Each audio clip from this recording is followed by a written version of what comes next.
Et toi, est-ce que tu es heureux? D'ailleurs, c'est quoi le bonheur? Passer une bonne soirée, être content, kiffer le moment? En philo, en tout cas, le bonheur se définit comme un état de satisfaction durable, stable et complet. Mais cet état existe-t-il vraiment? Peut-on vraiment l'atteindre? Ou bien est-ce juste un rêve, un mirage? Pour beaucoup, bonheur et plaisir, c'est la même chose. Mais on a vu que le bonheur, c'est durable, le plaisir, lui, éphémère. Donc, faut faire la distinction. Pour autant, certains philosophes, comme Épicure, considèrent que les plaisirs tiennent une place importante dans la réalisation du bonheur.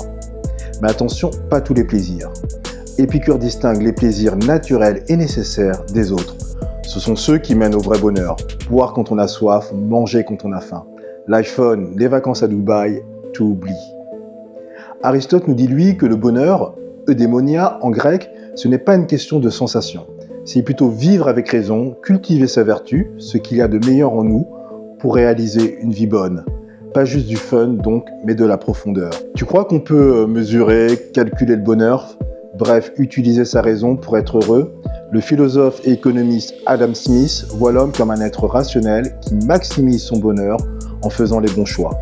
La psychologie positive, les neurosciences aujourd'hui tentent de mesurer scientifiquement le bonheur, sommeil, gratitude, santé mentale, etc.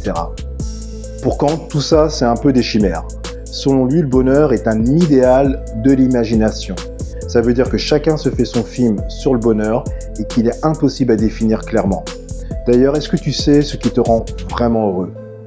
Pour Kant, on ne peut pas fonder une morale sur une idée aussi floue.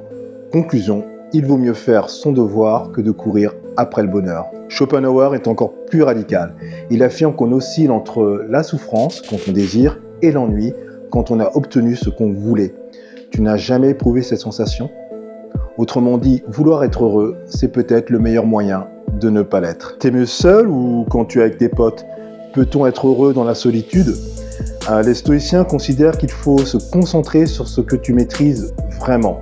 Tes pensées, ce que tu ressens. Les autres, cela t'échappe, donc tu oublies. C'est une philosophie du détachement et donc un peu de la solitude. En revanche, on sait aujourd'hui par de nombreuses études que le bonheur, sur le long terme, dépend de nos interactions sociales, de nos liens avec les autres. Rappelle-toi du Covid. Le confinement, le distanciel, c'était cool au début, mais à un moment, on a tous éprouvé le besoin de retrouver des contacts réels et cela nous a fait du bien. On a un peu l'impression aujourd'hui, comme le dit le philosophe Jacques Ellul, que le bonheur dans nos sociétés modernes est devenu comme une idéologie. Il faut être heureux à tout prix.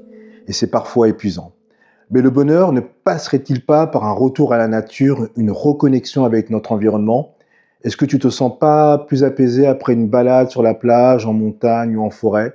C'est l'idée que défend Rousseau. Le bonheur par une vie simple, proche de la nature, loin du progrès, et ce qu'il appelle la corruption sociale. En conclusion, si on recherche tous le bonheur sans savoir ce qu'il représente vraiment, on peut peut-être s'entendre sur le fait que c'est plus une question de qualité que de quantité. T'en penses quoi?